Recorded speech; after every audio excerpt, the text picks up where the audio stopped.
Assalamualaikum warahmatullahi wabarakatuh. Halo, apa kabar ayah bunda semua? Semoga kita semua senantiasa selalu dalam lindungan serta berkah dari Allah Subhanahu wa Ta'ala. Mohon izin, kami dari tim Sobat Ngaji ingin menyampaikan beberapa informasi mengenai spesial program Ramadan di tahun ini dengan judul 20 Hari Bersama Ramadan Bertajwid Online. Dan program ini gratis loh untuk ayah bunda semua. Dan yang spesial di program ini akan ada kedatangan 3 bintang tamu muda, yaitu Ustadz Salman, Ustadz Ami Halimi, dan Ustadz Irfan Susilo, yang tentunya nanti akan membahas tentang topik yang mendalam mengenai Al-Quran mulai dari tanggal 19 Februari 2026. Bahkan programnya dalam 1 hari, yaitu akan ada 4 pertemuan loh ayah bunda. Pertemuan pertama programnya yaitu One Day One Tartil. Program ini memfokuskan kepada ketartilan bacaan, bukan kecepatan bacaan. Sehingga di program ini ayah bunda bisa mengikuti bacaan secara perlahan-lahan sambil mempelajari tahsinnya. Dan program ini dilaksanakan ba'da subuh pukul 5 pagi sampai 6 pagi waktu Indonesia Barat. Program kedua yaitu kajian daurah, di mana di sini semua beragam materi ada ayah bunda sekalian. Ada program daurah Al-Fatihah, tadabbur Al-Fatihah, dan kajian-kajian materi yang lainnya yang bahkan diisi oleh guru-guru muda yang luar biasa. Dimulai dari jam berapa? Jam 8 sampai jam 9.30 waktu Indonesia bagian Barat. Program yang ketiga yaitu tahfidz maqamat, yang mana kita mempunyai metode cara menghafal dengan irama tanpa ayah bunda semuanya menghafalnya. Seperti slogannya,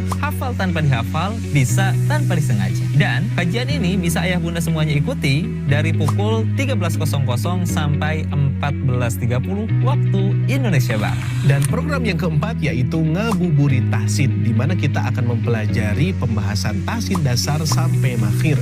Dari mulai mad asli, mad far'i, sampai membahas bab gunnah. Dan kajiannya dilaksanakan pukul 16.00 sampai 17.30 waktu Indonesia Barat. Nah, bagaimana ayah bunda? Menarik bukan? Yuk daftarkan diri Anda melalui nomor admin kami yang tertera di sini ya. Dan sampai jumpa di programnya. Barakallahu fikum. Wassalamualaikum warahmatullahi wabarakatuh. Assalamualaikum warahmatullahi wabarakatuh.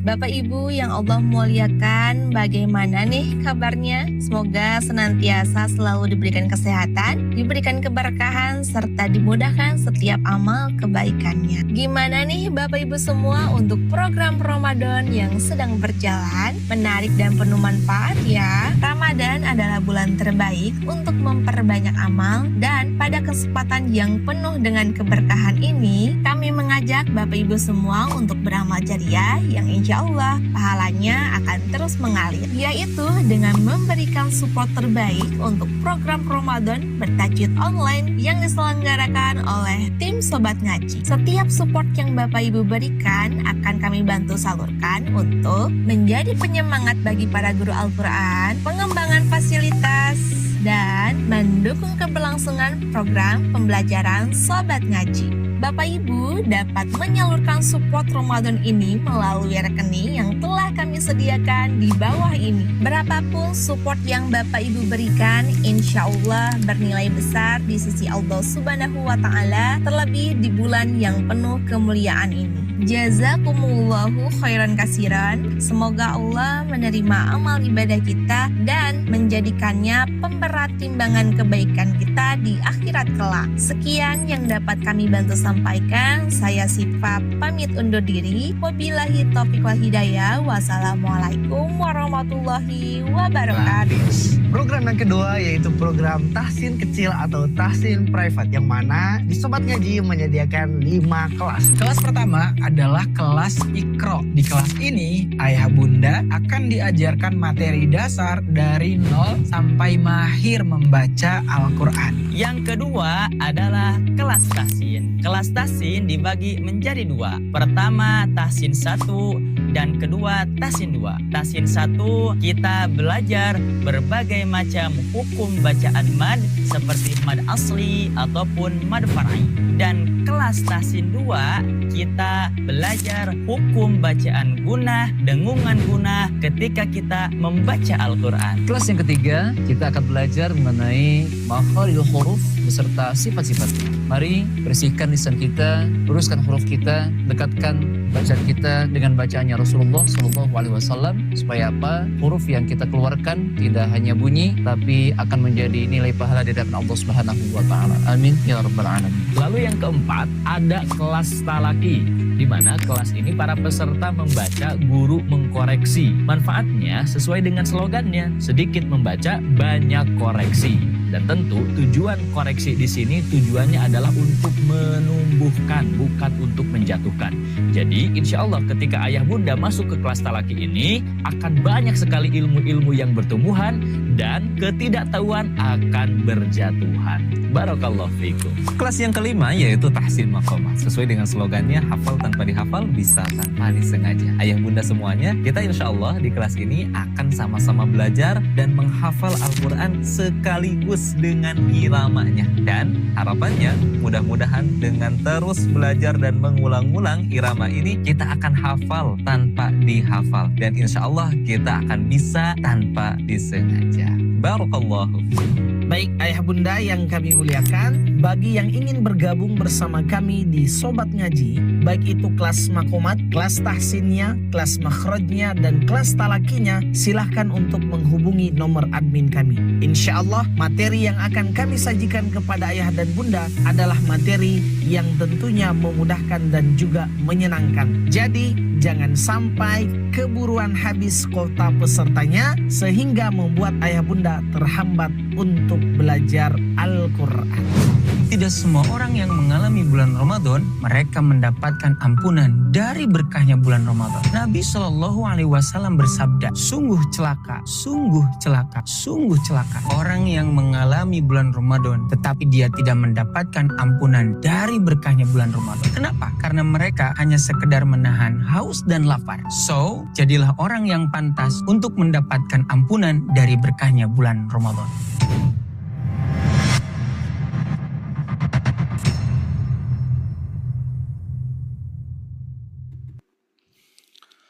Assalamualaikum warahmatullahi wabarakatuh. Ayah bunda sekalian. Waalaikumsalam warahmatullahi wabarakatuh. Masya Allah, barakallahu fikum. Baik, seperti biasa, agar kegiatannya berjalan dengan lancar, kita testing suara dulu. Apakah suara saya sudah jelas, ibu bapak sekalian? Sudah aman ya? Alhamdulillah. Baik, alhamdulillah ayah bunda sekalian yang Allah muliakan, kita akan mulai untuk kajian pada pagi hari ini. Mudah-mudahan kita senantiasa selalu dalam lindungan Allah Subhanahu wa taala, kemudahan serta kelancarannya ya. Baik, kita awali dengan alhamdulillah. Alhamdulillahirabbil alamin. Anzalal Qur'an hudal linnas wa bayyinatin minal huda wal furqan. Asyhadu an la ilaha illallah wahdahu la syarikalah wa asyhadu anna Muhammadan abduhu wa rasuluhu alladzi la nabiyya ba'da amma ba'du. Faqala Rasulullah sallallahu alaihi wasallam, iqra'ul Qur'ana fa innahu ya'ti yaumal qiyamati syafi'an li ashabi khairukum man ta'allamal Qur'ana wa 'allamahu al-hadits. Allahumma anfa'na bima 'allamtana wa 'allimna ma yanfa'una wa zidna ilman. Allahumma inni as'aluka ilman nafi'an wa rizqan thayyiban wa 'amalan muttaqabbalan. Alhamdulillah, puji dan syukur tentunya hanyalah milik Allah Subhanahu wa taala, yang mana pada kesempatan pagi hari ini Allah senantiasa memberikan kesempatan kepada kita di hari kedua di bulan Ramadan. Mudah-mudahan amal ibadah yang sudah kita tunaikan di hari kemarin mudah-mudahan diterima oleh Allah Subhanahu wa taala. Amin ya rabbal alamin. Dan juga mudah-mudahan di hari kedua ini kita semua senantiasa diberkahi oleh Allah Subhanahu wa taala, diberikan kemudahan serta kelancarannya di setiap amalan yang sedang kita laksanakan pada pagi hari ini dan seterusnya hingga nanti mudah-mudahan kita bisa sampai berbuka saum kembali insyaallah ya. Amin ya rabbal alamin. Baik, apa kabarnya ayah bunda sekalian pada pagi hari ini? Alhamdulillah ya, masya Allah ya. Gimana hari kedua, masih semangat? Wah, harus dong ya. Harus ya. Apalagi sebetulnya pernah saya sampaikan ya di tahun-tahun yang lalu, yang mana di bulan Ramadan kita pertama ya harus semangat. Apalagi sampai penghujung akhir Ramadan itu harus meningkat semangat kita. Jangan sampai menurun semangat kita. Apalagi di 10 hari terakhir, momentum-momentum di mana Allah memberikan sesuatu yang mulia itu ya, yang mana kita harus memaksimalkan, bahkan kita harus menjadi orang yang egois ya, untuk apa? Untuk beribadah gitu ya, untuk diri kita ya, dan juga yang senantiasa nanti akan diperjuangkan di bulan-bulan yang berikutnya. Maka dari itu tidak semua orang bisa mendapatkan yang namanya bulan yang mulia ini, yaitu bulan Ramadan. Baik ayah bunda sekalian yang Allah muliakan, seperti biasa kira-kira di sini ada yang baru bergabung tidak kira-kira Pak Bu? Baru banget yang bergabung, boleh berkomentar, bersuara ya, atau sudah stay ya. Ini peserta-peserta yang daftar ya. Alhamdulillah. Terus ayah bunda sekalian seperti biasa sharekan di kolom komentar kota asal mana. Kita sapa-sapa dulu nih ya. Kita sapa-sapa dulu. Oke, di sini ada Cimahi juga nih, alhamdulillah ya. Cimahi, Palembang, Gorontalo tuh, masya Allah ya. Lombok hadir, Sulawesi Selatan, Madiun, Purwakarta, Bogor, Bekasi, Bandung mana Bandung? Coba cek di kolom komentar ya. Magelang, Serang Banten, Depok, ya, Batam, Cilegon, Bogor juga, Depok juga banyak nih. Depok juga banyak ya. Ciamis, masya Allah Ciamis ya.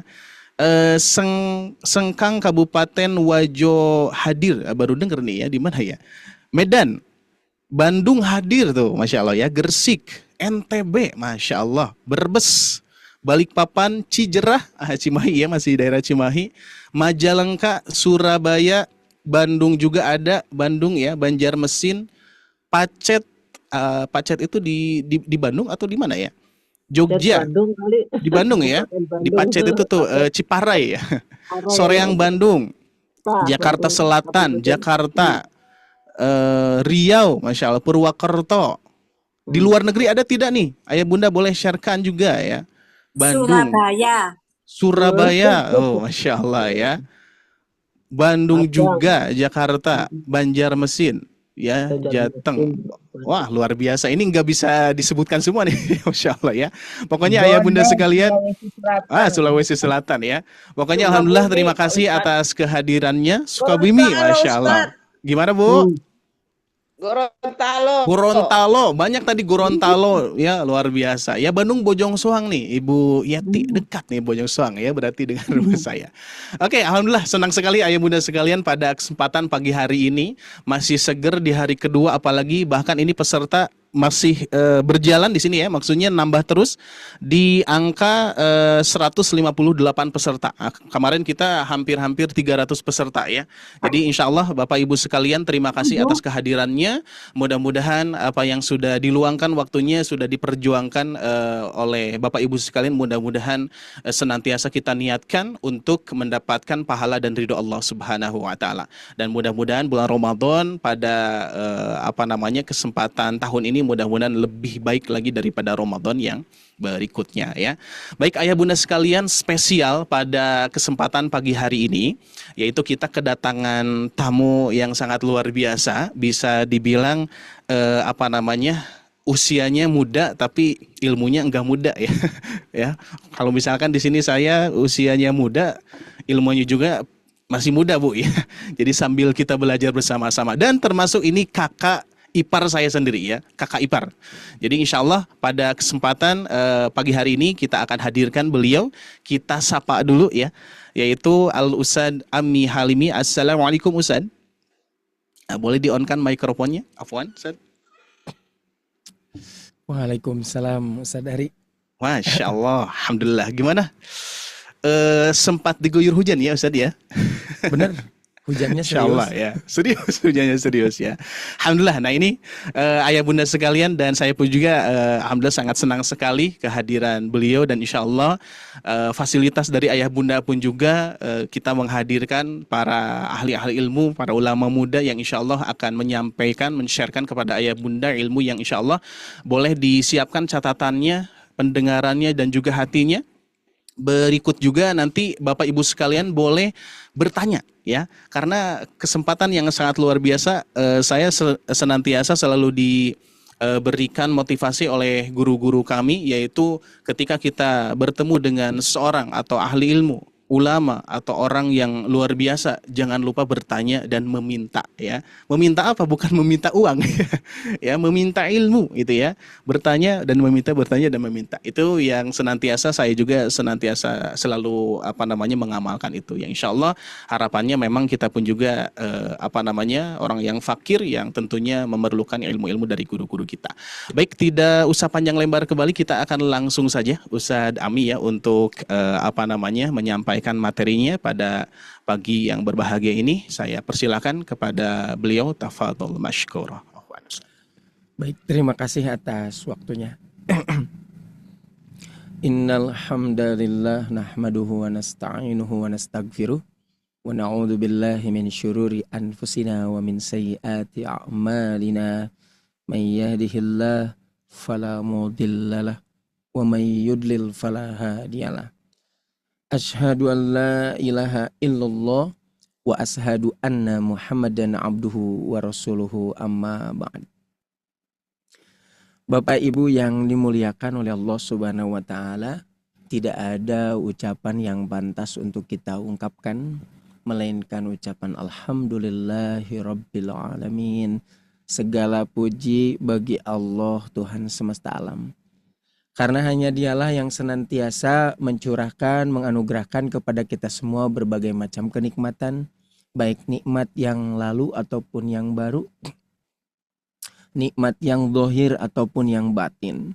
Semua itu patut kita syukuri, mudah-mudahan kita termasuk hamba Allah yang pandai bersyukur. Amin ya rabbal alamin. Baik Bapak Ibu sekalian, gimana, sehat-sehat semuanya? Khair Ustaz. Alhamdulillah, alhamdulillah. Ya, ini merupakan kenikmatan yang luar biasa Bapak Ibu ya. Hari ini adalah hari Jumat. Nah, Jumat sekarang itu berbeda dengan Jumat yang kemarin.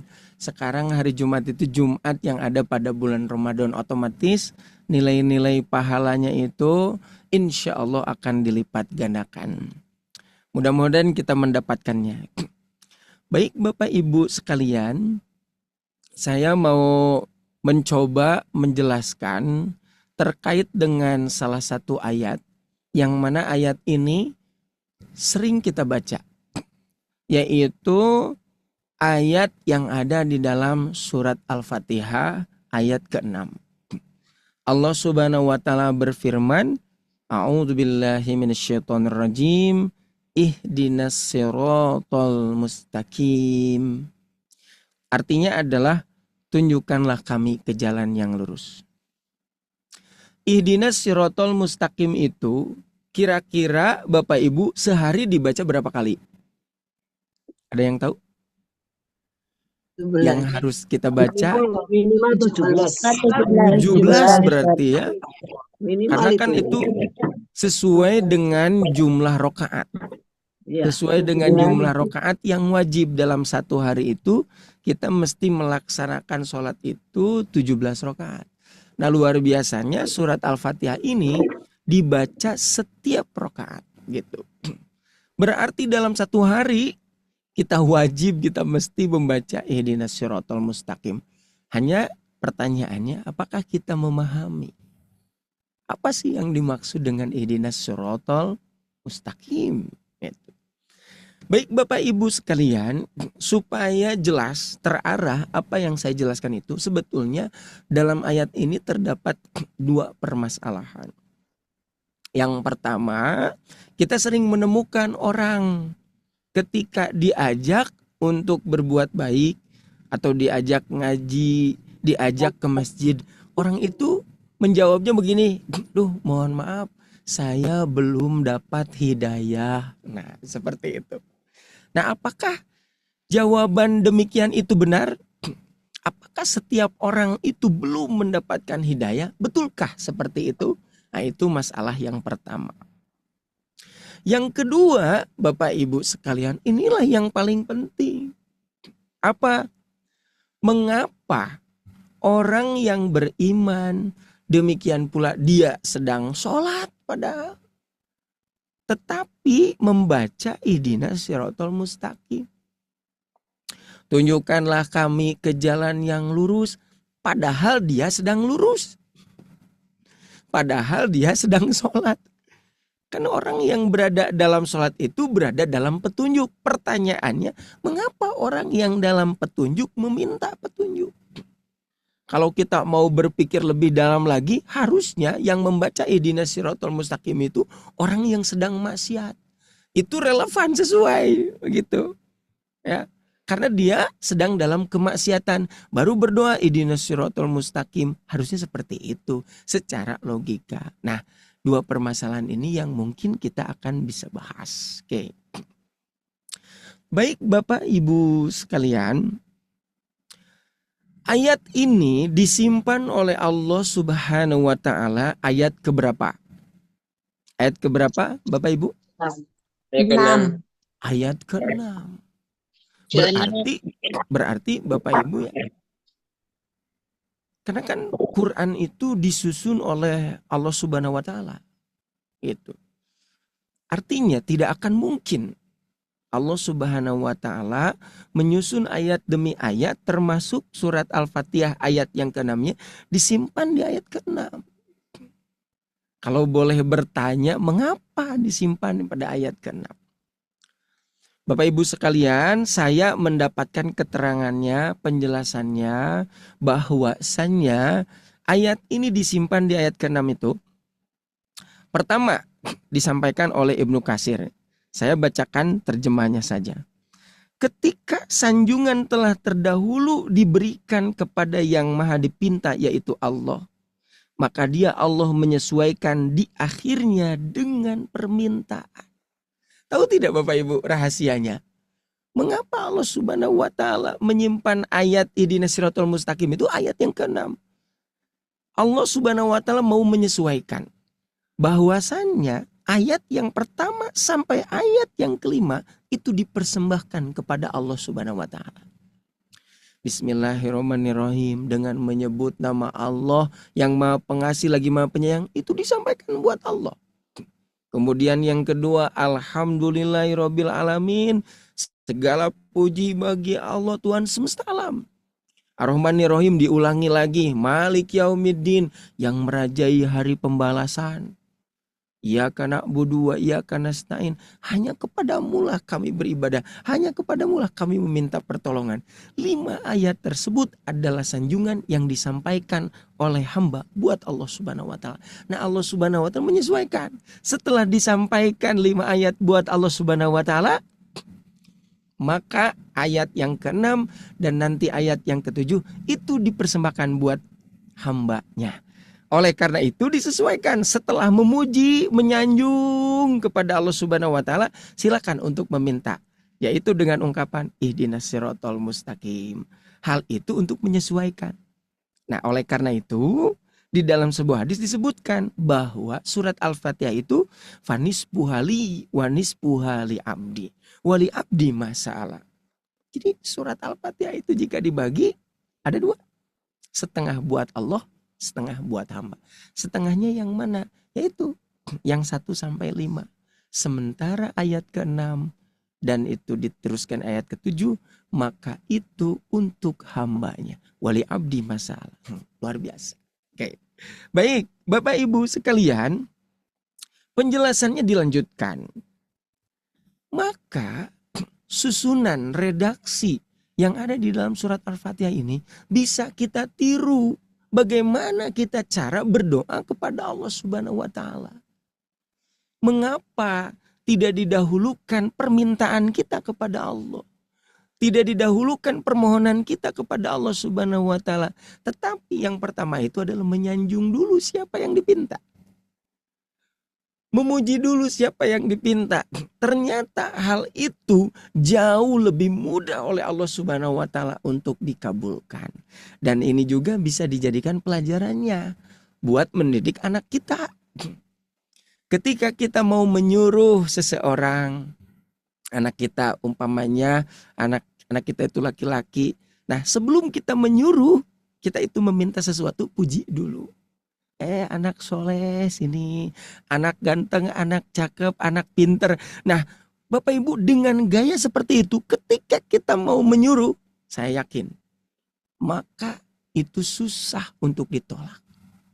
Sama kepada Allah Subhanahu wa taala juga. Ketika kita ingin meminta kepada Allah, maka terlebih dulu puji Allah Subhanahu wa taala. Nah, makanya dalam ayat yang lain sebutkan walillahil asmaul husna. Allah itu kan memiliki asmaul husna, nama yang bagus. Ibu bapak kalau mau meminta, puji dulu Allah Subhanahu wa taala setinggi-tingginya. Misal, ya Ghaffar, wahai Maha Pengampur, ya Ghafur, Ighfirli, ampunilah aku. Ya Rahman, ya Rahim, irhamni. Boleh, silakan Bapak Ibu. Engkau ya Allah Maha Kuasa, Engkau Maha Bijaksana. Terus kita sebutkan namanya. Baru silakan sampaikan apa yang kita inginkan. Bapak Ibu sekalian, ini dijelaskan oleh siapa? Oleh Imam Ibnu Katsir dalam tafsirnya. Lihat. Dan ini adalah keadaan doa yang berdoa yang paling sempurna dari segi ia menyanjung yang dipintanya. Dia menyanjung dulu yang dipintanya. Kemudian ia meminta keperluannya dan keperluan saudaranya yang beriman dengan firman-Nya, ihdinas syiratal mustaqim. Hal ini lebih mudah oleh Allah Subhanahu wa taala untuk dikabulkan doanya.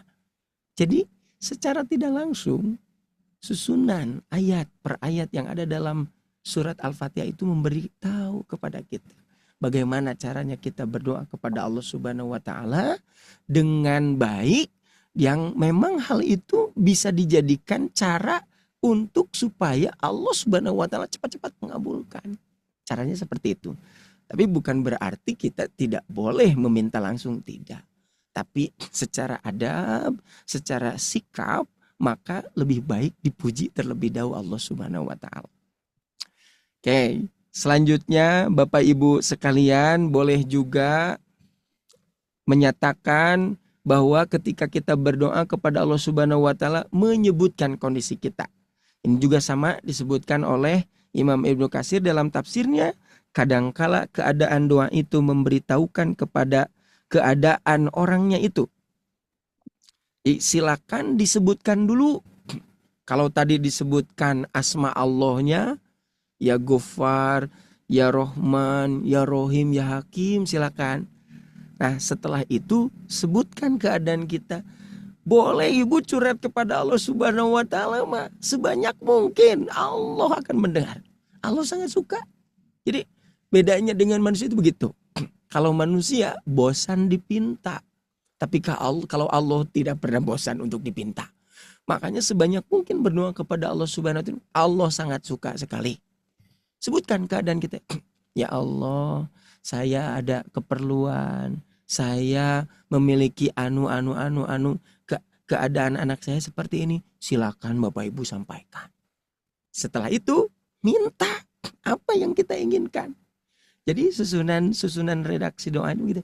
Sebutkan dulu, puji dulu Allahnya, kemudian sebutkan dulu keadaan kita. Setelah itu silakan mau apa, pinta kepada Allah Subhanahu wa taala. Nah, ini merupakan sirru, rahasia redaksi yang ada di dalam surat Al-Fatihah yang mungkin bisa jadi kita belum mengetahuinya. Oke. Selanjutnya Bapak Ibu sekalian, di dalam ayat tersebut ketika Allah Subhanahu wa taala berfirman, ihdinas syiratal mustaqim, tunjukkanlah kami ke jalan yang lurus, berarti di sana ada kalimat ihdina yang disebut dengan hidayah. Hidayah itu sudah kita ketahui bahwa yang dimaksud dengan hidayah itu adalah petunjuk, gitu. Nah, saya mengambil penjelasan terkait dengan hidayah. Hidayah itu dijelaskan menurut Imam Al-Maraghi disebutkan adilalah alama yusilu ilal matlub. Petunjuk terhadap sesuatu yang akan menyampaikan kepada yang dicari. Kalau saya, Bapak Ibu sekalian, untuk memahami hidayah itu seperti halnya peta. Jadi peta itu merupakan petunjuk. Maka peta tersebut bisa mengarahkan apa yang kita cari. Misal peta harta karun gitu. Nah, peta ini merupakan hidayah. Hidayah apa? Petunjuk apa? Ya kepada yang kita cari, yaitu harta karun. Atau sekarang ada yang disebut dengan Google Maps. Maps itu, peta itu ada merupakan hidayah. Kita ingin kemana? Maka dengan peta ini bisa diarahkan. Apa yang kita harapkan, apa yang kita inginkan. Nah, sama Bapak Ibu sekalian. Sebagaimana yang diinginkan oleh manusia. Maka Allah Subhanahu wa Ta'ala memberikan hidayah. Terkadang manusia itu keinginannya itulah yang akan menjadi permasalahan dirinya. Jadi keinginan manusia itu biasanya bukan kepada hakikat yang diinginkannya. Contoh, kalau ditanya Bapak Ibu sekarang mau apa? Bapak Ibu, contoh, mau senang, mau tenang, Pak Bu? Yang Bapak Tenang dan senang. Keduanya Oke. orang tenang, Tenang, Ustaz. Ustaz. Oke. Pengen tenang. Oke, Tenang pertanyaannya dan gini. tenang. Tenang. Oke. Pengen tenang. Baik. Tenang dan senang. Oke. Nah, pertanyaannya gini Bapak Ibu, apakah orang yang senang pasti tenang? Belum tentu. Belum Relatif. tentu. Nah, itu. Bapak Ibu sekalian, bisa tidak kesenangan didapatkan di dunia? Bisa. Bisa. Oke, bisa ya. Hanya yang jadi permasalahan begini Bapak Ibu. Kira-kira senangnya di dunia abadi tidak? Tidak. Nah, itu. Nah, itu yang menjadi permasalahan itu. Ustaz senang dong berarti, Ustaz. Iya, jadi begini. Maka yang harus kita harapkan itu yang sebenarnya itu adalah kesenangan di Akhirat. meskipun kita berdoa yang kita suka sampaikan kan, doa sapu jagat Robbana atina fid dunya hasanah. Ya Allah berikanlah kepada kami kebaikan di dunia.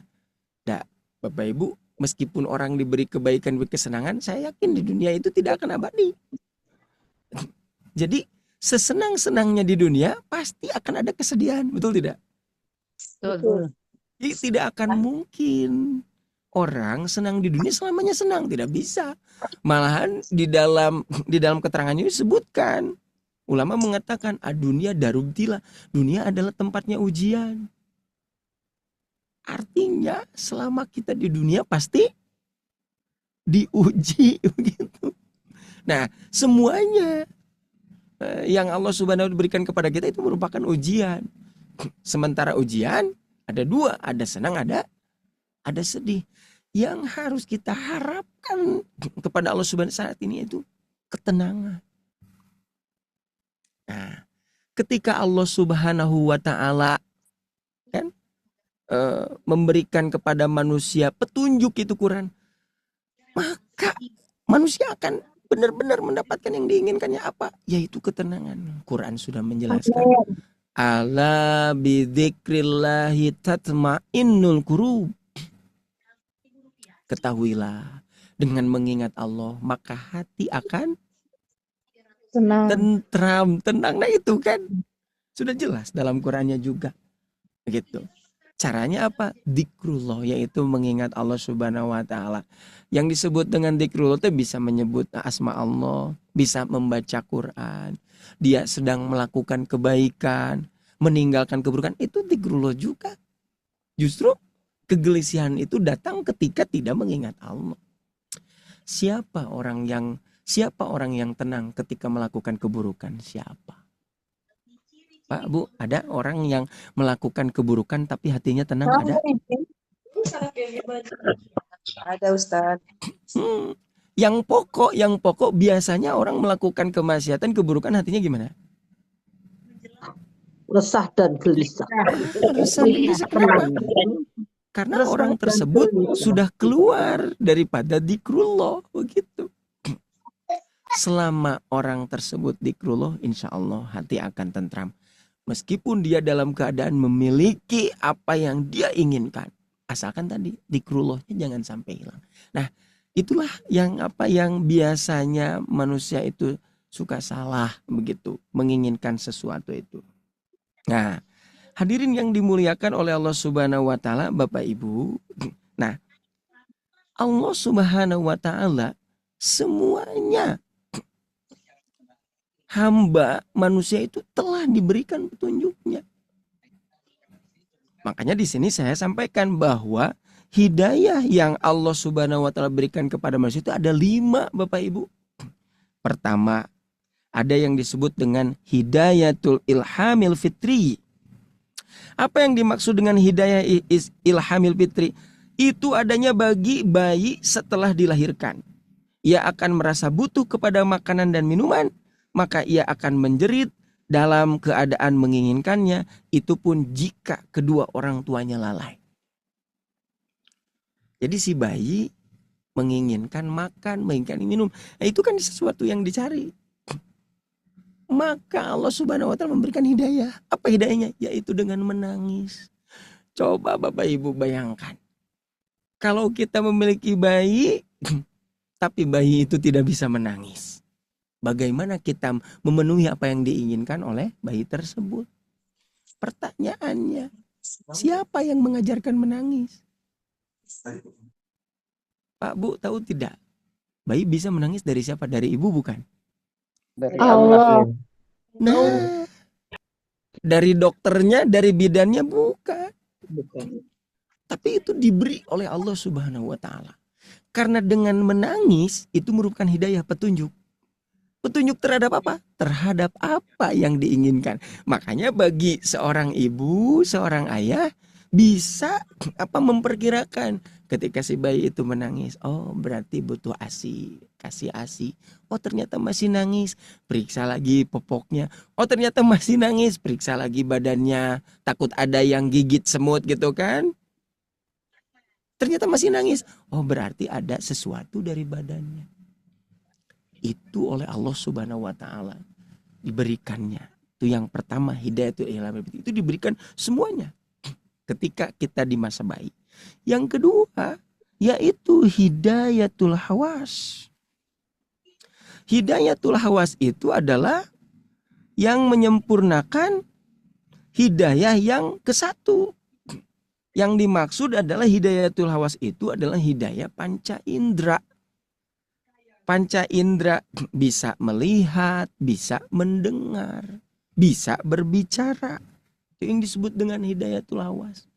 Jadi kita Bapak Ibu ya, ketika menginginkan sesuatu tidak selamanya menangis. Tapi ada yang disebut dengan berbicara. Nah, bisa merasa begitu, itu dari Allah Subhanahu wa taala. Nah, makanya hidayatul hawas, hidayah panca indera, demikian pula panca bisa mendengar, bisa melihat, itu diberikan kepada binatang itu adalah lebih daripada manusia. Makanya binatang itu bisa jadi pendengarannya lebih daripada manusia. Demikian pula pendengarannya juga lebih dari manusia, dan itu merupakan terdapat hikmah di sana. Allah Subhanahu wa taala memberikan pendengaran dan penglihatan itu sesuai dengan ukurannya. Kenapa? Karena kalau manusia mendengarnya itu bisa sebagaimana binatang, seekor binatang, saya yakin tidak akan bisa tidur. Demikian pula manusia bisa melihat, penglihatannya terbatas. Kenapa? Karena kalau misalkan berlebihan, saya yakin orang tersebut tidak bisa makan. Karena semuanya akan terlihat gitu kan. Tidak akan bisa makan. Sekali lagi ini merupakan kasih sayang dari Allah Subhanahu wa taala, memberikan hidayatul hawas. Yang ketiga ditambah bahwasannya Allah Subhanahu wa taala memberikan yang disebut dengan hidayatul akli, yaitu hidayah akal. Dan ini dipersembahkan hanya untuk manusia. Jadi kalau yang 1 dan yang 2 itu diberikan hanya kepada binatang. Sementara manusia diberikan hidayatul akli. Ini lebih tinggi daripada hidayah yang sebelumnya. Bapak Ibu sekalian, ini merupakan kehormatan daripada Allah Subhanahu wa taala buat manusia. Makanya mengapa dalam Quran disebutkan walaqad karomna bani Adam. Kami itu memuliakan manusia. Dari segi apa? Dari segi akalnya. Karena Manusia bisa memenuhi apa yang diinginkannya karena dia memiliki yang disebut dengan hidayatul akal. Contoh, ketika manusia kedinginan, dia berpikir untuk membuat baju. Masih kedinginan, membuat jaket. Masih kedinginan, membuat yang namanya selimut, dan seterusnya. Dan itu tidak bisa dilakukan oleh seekor binatang. Seekor kucing kalau kedinginan tidak akan berpikir bagaimana dia itu bisa membuat sesuatu. Yang diperlukan darinya itu ada instingnya, begitu. Tidak bisa untuk berkreatif. Lalu contoh yang lain, manusia ketika mau menempuh jalan yang begitu jauh, jalan kaki capek, berpikir manusia itu. Membuat sepeda, membuat motor, membuat mobil, kereta api, pesawat. Itu hanya bisa dilakukan oleh manusia. Dari sini sampai 3 hidayah saja. Apakah manusia mau mengatakan, layak untuk mengatakan saya tidak atau belum mendapatkan hidayah? Toh dia sudah diberi hidayatul fitri. Toh dia sudah diberi hidayatul hawas, pendengaran dan penglihatan. Apalagi diberi yang namanya hidayatul akli. Akal itu sudah jelas untuk apa? Untuk memilih mana yang salah, mana yang benar. Manusia itu sudah bisa. Racun madu udah bisa dipilih olehnya. Jadi dengan akal ini manusia akan memenuhi bagaimana kemaslahatan untuk dirinya. Hanya saja manusia itu akalnya suka dikalahkan oleh hawa nafsunya. Begitu. Makanya jangan sampai akal ini dikalahkan oleh hawa nafsunya. Selama manusia mengikuti akalnya, saya yakin akan selamat. Asalkan tadi jujur terhadap akalnya. Makanya ketika ada orang yang diajak, yuk ngaji, yuk sholat, begitu kan, yuk baca Quran. Lalu orang tersebut mengatakan, saya belum mendapatkan hidayah. Sementara ajakan itu adalah hidayah. Adzan, Allahu Akbar, itu petunjuk. Dan saya yakin manusia tahu bagaimana cara menyikapinya. Nah makanya salah ketika ada orang yang mengatakan saya belum mendapatkan hidayah. Semua manusia mendapatkan hidayah. Sudah mendapatkan. Gitu. Maka tinggal diterima oleh dirinya. Makanya salah kalau orang mengatakan saya belum mendapatkan hidayah. Bukan belum mendapatkan hidayah, tapi tidak mau menerima hidayah. Makanya merupakan kenikmatan yang terbesar Bapak Ibu. Ketika seseorang mendapatkan hidayah, mendapatkan petunjuk, kemudian petunjuk itu diterima. Makanya segala kebaikan, segala kesolehan, arahan-arahan yang baik, maka jangan ditolak.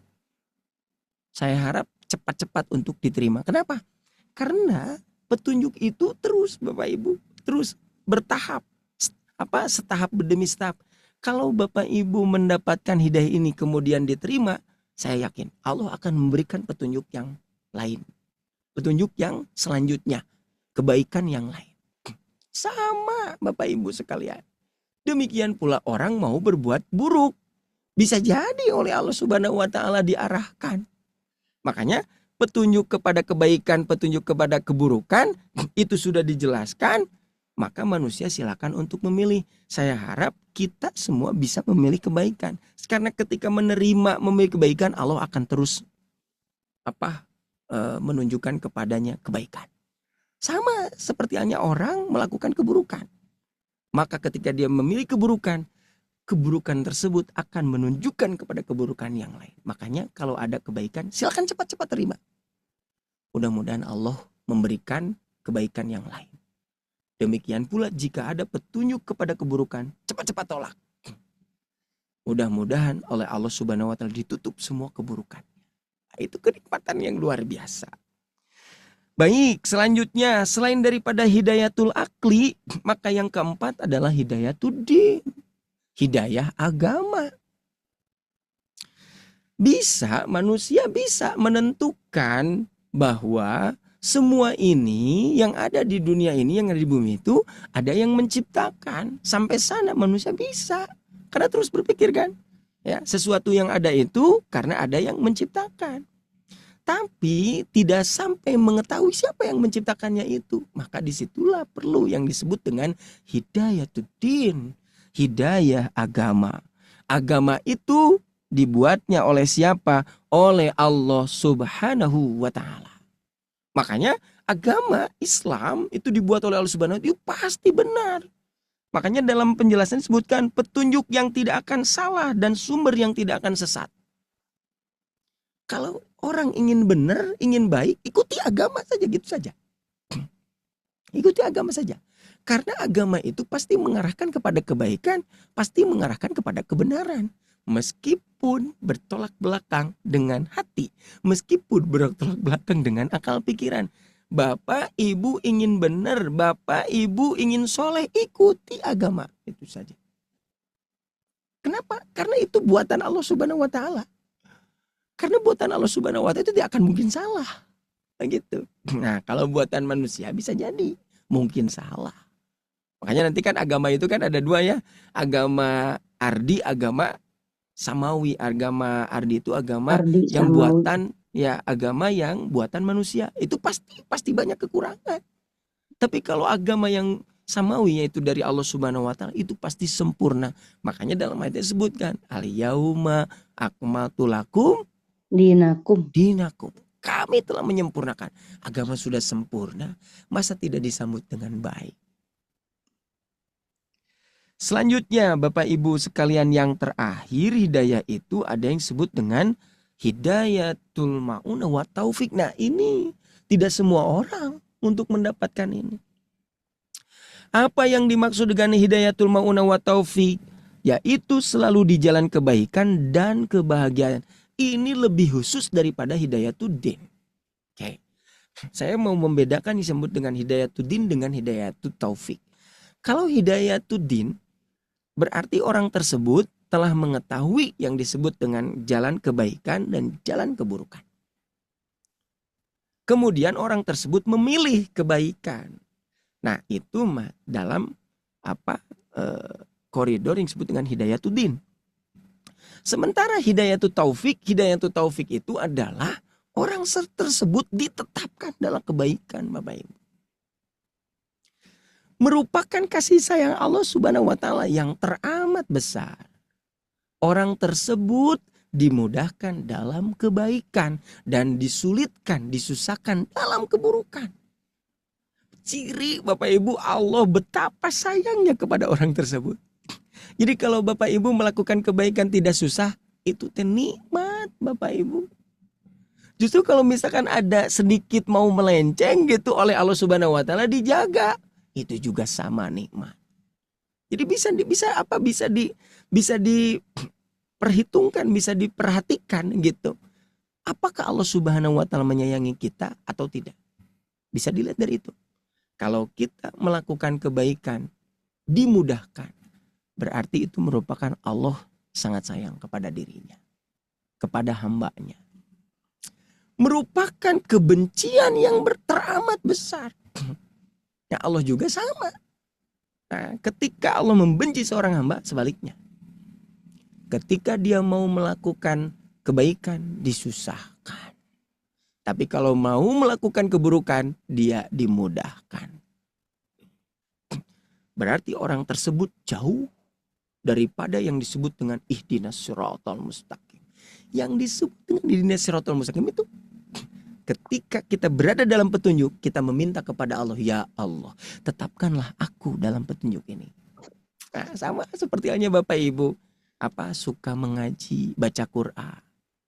Maka orang yang membaca Quran itu mudah-mudahan ditetapkan suka terus membaca Quran. Ciri berarti orang tersebut telah ditetapkan dalam kebaikan. Orang tersebut memilih, ada yang disebut dengan pengajian. Lalu dia memilih ngaji gitu. Ikut ngaji, ikut kajian. Lalu oleh Allah Subhanahu wa Ta'ala ditetapkan terus ngaji. Itu yang disebut dengan ihdinas siratal mustaqim. Dari kelima hidayah ini, Bapak Ibu sekalian, yang disebut dengan ihdinas siratal mustaqim adalah yang kelima, hidayatut taufik. Hidayatut taufik itu Allah Subhanahu wa taala memudahkan dirinya untuk senantiasa dalam kebaikan. Oleh Allah dijaga. Dan kita itu berharap Bapak Ibu. Kenapa? Karena bagi Allah sangat mudah. Sangat mudah bagi Allah Subhanahu wa taala itu. Untuk menjadikan seseorang itu melenceng. Sangat mudah. May yahdihillahu fala mudhillalah. Siapa yang Allah berikan petunjuk, tidak akan ada yang bisa menyesatkan. Wa may yudlil fala hadiyalah. Maka siapa yang Allah sesatkan, tidak akan ada yang bisa memberi petunjuk. Coba bayangkan Bapak Ibu dengan dalil itu, dengan keterangan tersebut. Sekali lagi kita memohon kepada Allah, ya Allah, kita sudah sejauh ini. Saya ingin tetap dalam kebaikan. Dalam Islam ingin tetap dalam Islam. Melakukan amal soleh ingin tetap dalam amal soleh. Dalam kebaikan ingin tetap dalam kebaikan. Sedikit pun jangan sampai dialihkan, dirubah kepada keburukan. Nauzubillahi min dzalik. Baik Bapak Ibu, masih ada waktu sedikit lagi. Bapak Ibu sekalian, di sini terdapat penjelasan yang disebut dengan sirotol mustaqim. Sirotol mustaqim itu Bapak Ibu, mohon maaf ya, bukan dipahami secara dohir. Sirotol mustaqim itu jalan yang lurus. Ibu kan berpikir apa yang dimaksud dengan jalan yang lurus itu kan jalan tol gitu, bukan. Jadi sirotol mustaqim itu perlu penjelasan.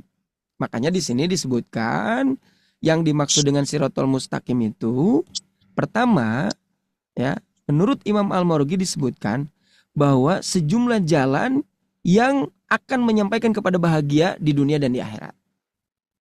Jadi sirotol mustaqim itu akan menyampaikan kepada kebahagiaan dunia dan akhirat. Dan ini yang diinginkan oleh kita. Gitu kan? Kalau ditanya Bapak Ibu mau bahagia di mana? Coba. Pak, Bu, mau bahagia di dunia atau di akhirat? Pastikan jawabannya dua-duanya. Mau tidak bahagia dunia dan akhirat? Tentu saja mau. Nah, maka mesti memahami yang disebut dengan as-siratal mustaqim. Kebahagiaan di dunia dan akhirat itu berupa akidah-akidah, hukum-hukum, adab-adab, tasri, dini, syariat agama. Maka itu dijelaskan oleh Imam Ibnu Katsir itu yang disebut dengan siratal mustaqim itu pertama adalah mengikuti Nabi, kedua yaitu kebenaran, ketiga Islam, keempat Al-Quran. Sekali lagi, ada 4 siratal mustaqim itu: mengikuti Nabi, mengikuti kebenaran, Islam, Al-Quran. Keempat macam as-siratal mustaqim ini masing-masingnya itu saling menguatkan. Makanya dalam penjelasannya disebutkan, siapa yang mengikuti Nabi, pasti dia akan mengikuti kebenaran. Siapa yang mengikuti kebenaran, maka dia akan mengikuti Islam. Siapa yang mengikuti Islam, maka dia pasti akan mengikuti Al-Quran. Akhirnya yaitu dari Al-Quran. Karena memang Quran dipersembahkan buat manusia, hudalinas. Hudalinas. Jadi Quran itu mohon maaf Bapak Ibu, bukan dipersembahkan buat yang lain, buat manusia. Karena teramat Allah Subhanahu wa taala sayang kepada manusia. Jadi ketika Allah Subhanahu wa taala menciptakan manusia, semuanya sudah disiapkan. Ya, fasilitas hidupnya sudah disiapkan. Demikian pula aturan hidupnya, yaitu Quran. Ya, demikian pula penjelasannya, yaitu hadis Nabi. Nah, sekarang sudah ada Qurannya, sudah ada hadis Nabinya. Kamu mau tidak mengikuti? Nah, di sana ada yang disebut dengan pilihan. Seperti halnya tadi, Qurannya sudah ada, hadisnya sudah ada. Sudah dapat belum petunjuknya? Hidayahnya sudah dapat belum Bapak Ibu? Sudah. Berarti tinggal diambil. Tinggal diambil, tinggal diterima. Semua orang sudah tahu yang disebut dengan Quran. Semua orang sudah tahu yang disebut dengan hadis. Sudah tahu. Pertanyaannya mau menerima tidak? Nah, sampai di sana, maka pergolakan jiwa yang ada. Pergolakan jiwa, hawa nafsu, pergolakan akal pikiran yang ada. Kalau saya ikutin Quran gimana ya, ini. Banyak yang diharamkan, banyak yang tidak boleh. Pasti seperti itu. Yang akhirnya nih Bapak Ibu. Kenapa orang banyak menolak Al-Quran, banyak menolak Al-Hadis? Kenapa orang banyak menolak seperti itu? Terkadang keterkaitannya itu duniawi. Keterkaitannya pasti duniawi gitu. Yang tadinya mungkin dia itu mendapatkan keuntungan yang banyak dengan cara apa? Ya dengan segala cara. Tapi kan oleh Al-Quran tidak seperti itu. Ada yang tidak boleh, ada yang boleh. Yang bisa jadi itu menjadikan keuntungannya berkurang. Karena bukan itu yang diharapkan oleh Al-Quran, demikian pula Al-Hadis tadi. Ketenangan. Ketenangan, keberkahan, gitu kan. Bukan terkait dengan keduniaan. Nah, itu yang disebut dengan as-siratal mustaqim. Artinya Bapak Ibu sekalian, ketika kita memohon kepada Allah, ya Allah, tunjukkanlah kami ke jalan yang lurus. Maksudnya apa? Tunjukkanlah kami ke jalan yang lurus, itu maksudnya tunjukkanlah kami mengenal Islam.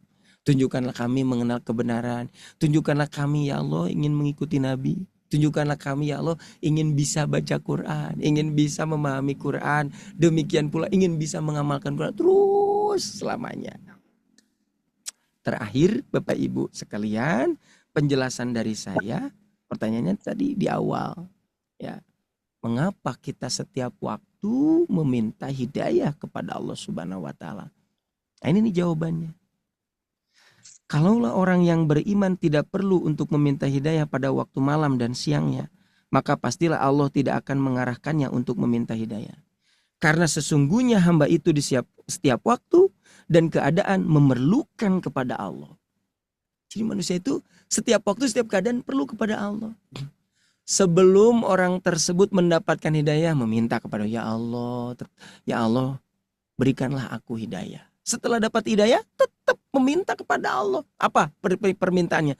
Ya Allah, tetapkanlah kami dalam hidayah. Nah, sama. Ketika orang misalkan dalam keadaan tidak punya apa-apa, meminta kepada ya Allah, aku ingin menjadi orang kaya. Setelah kaya, tetap butuh kepada Allah. Apa kebutuhannya? Ya Allah, tetapkanlah kami dalam kekayaan. Jadi selamanya manusia itu akan butuh kepada Allah. Antumul fukoro. Kalian itu manusia fakir ilallah, kepada Allah. Wallahu ghaniyun hamid. Allah maha kaya, demikian pula maha terpuji.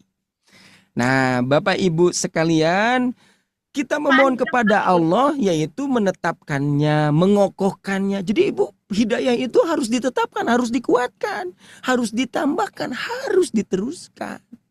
Jadi jangan sampai, mohon maaf nih Bapak Ibu sekalian, petunjuk keimanan yang ada sekarang sama dengan kemarin atau yang akan datang. Jadi setiap hari itu petunjuk itu harus senantiasa tebal. Keimanan kita itu, keyakinan kepada Allah Subhanahu wa Ta'ala itu harus senantiasa bertambah. Kenapa? Karena setiap hari kita melewati berbagai macam ujian. Berbagai macam ujian. Sebagaimana kita tumbuhnya pohon. Kan ketika pohon itu tumbuh, jika tingginya segini ya saya yakin pasti ada anginnya. Semakin pohon ini tinggi, saya yakin anginnya akan semakin besar. Sama seperti halnya kita. Semakin bertambah umur terus, maka ujian akan semakin besar. Tapi selama petunjuknya itu tetap, keimanannya meningkat, saya yakin bisa menghadapi berbagai macam problematika, masalah-masalah kehidupan ini. Sama seperti halnya pohon. Meskipun pohon itu tinggi, anginnya besar, apakah pohon itu tumbang? Tidak, selama akarnya itu tetap. Nah, sama sebagaimana diri kita. Ujian akan terus datang, masalah akan terus berganti. Tapi kalau senantiasa imannya kuat, petunjuknya itu dapat, dengan Allah Subhanahu wa Ta'ala dekat, insya Allah bisa melewati itu semua. Demikian pula Bapak Ibu sekalian, dalam ayat yang lain disebutkan bisa juga meminta kepada Allah untuk berdoa Rabbana la tuzigh qulubana. Itu yang saat ini saya sering bacakan Bapak Ibu. Rabbana la tuzigh qulubana ba'da idh hadaitana wa hab lana min ladunka rahmah innaka antal wahhab. Iya. Bapak Ibu, coba kita sedikit nih bahas doa ini. Kita itu berdoa gini, ya Tuhan kami, janganlah Engkau condongkan hati kami. Setelah engkau beri petunjuk, berarti menunjukkan Bapak Ibu, bisa jadi orang yang sudah diberi petunjuk oleh Allah Subhanahu wa taala dicondongkan kepada keburukan, dicondongkan kepada kesesatan, dan kita tidak mau itu terjadi. Ya Allah, kalau saya menjadi orang yang baik, tetapkanlah dalam kebaikan. Sedikit pun jangan diperlihatkan keburukan-keburukan yang lain. Ya Allah, kalau saya ditakdirkan saya menjadi orang yang soleh, tetapkan saya menjadi orang yang soleh.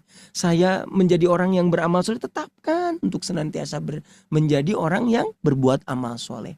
Sedikit pun jangan engkau condongkan kepada keburukan. Ini sampai kapan Bapak Ibu? Sampai kapan? Sampai akhir hidup kita. Karena kita tidak mau. Terus terang kita tidak mau. Akhir daripada hidup kita itu disebut dengan su'ul khotimah. Ada tidak Bapak Ibu? Yang dari awalnya soleh, ternyata mendekati kematian, dia itu keluar Islam. Nauzubillah min dzalik, Ustaz. Gitu kan? Atau misalkan dia itu senantiasa soleh, ternyata dia berbuat kemaksiatan. Nah, setelah berbuat kemaksiatan itulah Allah mencabut nyawanya, mewafatkannya. Nauzubillahi min dzalik. Makanya kita Bapak Ibu dengan doa ini, ihdinas siratal mustaqim, kemudian Rabbana la tuzigh qulubana, kita memohon kepada Allah, ya Allah, tetapkan kami dalam kebaikan. Jangan engkau perlihatkan, jangan engkau condongkan berbagai macam keburukan. Jangan, kita berharap kita senantiasa dalam kebaikan. Nah, oleh karena itu Ibnu Katsir mengatakan begini yang disebut dengan ihdinas siratal mustaqim itu. Ihdinas siratal mustaqim istamirru bina alaihi wa la ta'dil bina ila ghairi. Nah, ini disebut dengan ihdinas siratal mustaqim. Ya Allah, tetapkanlah kami di dalam petunjuk dan janganlah engkau simpangkan kami kepada yang lainnya. Mudah-mudahan doa yang kita sering panjatkan ini Allah Subhanahu wa taala kabulkan. Amin. Itu saja mungkin Bapak Ibu untuk pertemuan saat ini. Saya kembalikan lagi kepada Ustadz Ari. Masya Allah, Alhamdulillah, jazakumullahu khairan katsiran. Ini nyentuh banget Ustadz. Masya Allah ya. Apalagi ini baru satu ayat Bu, ya Ibu Bapak sekalian, baru satu ayat di Quran Surah Al-Fatihah. Ya insya Allah ya luar biasa ya. Semakin kita mendalam ya semakin tinggi pula yang kita rasakan ya. Dan juga bagi ayah bunda sekalian, materi yang tadi di-sharekan oleh Ustadz Ami itu sudah di-sharekan pula ke grup masing-masing ya. Ada PDF-nya. Sekaligus nanti pertemuan yang berikutnya ada ya. Jadi sehingga bisa dilihat dan dibaca-baca lagi ya. Nah, tapi tentunya saya nggak mau banyak berbicara di sini ya karena kita masih perlu nih, sepertinya masih kurang waktunya Bu ya. Pak Bu ya, masih kurang ya? Nggak kerasa. Nggak kerasa ya, masih kurang. Baik, sebelum kita melanjutkan Alhamdulillah ya. Alhamdulillah ya. Sebelum kita melanjutkan ke tanya jawab, silakan persiapkan dulu untuk pertanyaannya Bapak Ibu sekalian. Sedikit saya informasikan beberapa hal yang perlu diinformasikan. Dan insya Allah di program Sobat Ngaji ini, di program Ramadan bertajwid online ini, insya Allah kita menyediakan peluang juga kepada ayah bunda untuk support donasi untuk program ini yang insya Allah mudah-mudahan menjadi amal jariah yang insya Allah kita akan maksimalkan dan gunakan tentunya untuk para guru-guru kami dan juga fasilitas kami ya. Kita akan sharekan di kolom chat ya bagi ayah bunda yang ingin support. Baik, sebelum itu di sini pun juga ada yang menarik Ustadz ya. Bukan berkaitan dengan materi tapi ternyata ada yang kenal Ustadz Ami juga. Di sini saya akan coba bacakan ya. Siapa tadi ya? ada yang kenal Ustadz ya. Mana tadi? Saya Pak Ustadz. Nah, boleh Bu, Ibu Yati ya, boleh kenal di mana dan pas kapan bertemu dengan Ustadz Ami coba? Iya, waktu itu ikut kuliah Ulumul Quran. Pak Ustadz Ami itu ngajarin bahasa Arab. Masya Allah. Enakan banget itu bahasa Arab ngajarinnya. Enak Alhamdulillah banget. Bu Yati. Alhamdulillah. Ustadz Ami kenal Ibu Yati? Kenal. Oh kenal, Masya Allah. Alhamdulillah ya. Masya Allah, alhamdulillah, barakallahu fikum ya. Alhamdulillah Bu, semoga berkah ilmunya Bu. Amin, amin ya. Dan Saya tentunya nyari-nyari Ustadz Ami waktu itu teh di mana ya? Enak banget belajar bahasa Arabnya gitu. nah ya, ini juga jadi penasaran sepertinya untuk semuanya ya. Oke, kita skip dulu ya, kita maksimalkan waktunya nih ya. Dikhawatirkan memanjang karena kita pun juga masih butuh penjelasan dari Ustadz Ami. Baik, kita langsung saja ke tanya jawab. Boleh raise hand terlebih dahulu ayah bunda sekalian. Kita akan membuka langsung ke tanya jawab dan langsung bisa dijawab satu-satu Ustadz ya. Baik. Soalnya biar intens ya. Baik, kita langsung saja memprioritaskan yang raise hand dan yang on cam dulu. Ya, kita akan prioritaskan yang raise hand dan yang on cam. Saya cari dulu deh. Nah, di sini ada Pak Warsono. Monggo Pak Warsono yang sudah on cam. Silakan Pak. Terima kasih Ustadz atas kesempatannya. Afwan. Terkait dengan Fatihah tadi di dalam sholat gitu ya, mana kita tahu itu adalah bagian dari rukun sholat ya. Nah, realitanya di masyarakat itu ada dua pendapat dan dua amalan ya. Ketika seseorang sedang ikut sholat berjamaah yang dijaharkan Fatihahnya, misalnya maghrib, isya, subuh, itu setelah imam membacakan surat Al-Fatihah, kemudian membacakan surat lain, jemaah itu sebagian ada yang membaca Fatihah dan sebagian ada yang cukup mendengarkan. Semuanya ini masing-masing punya alasan ya secara hadis gitu.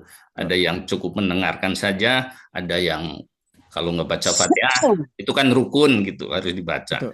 Sehingga saya ini pernah diajak ngobrol oleh kebetulan ketemunya di halaman Masjidil Haram begitu dengan jemaah dari Pakistan.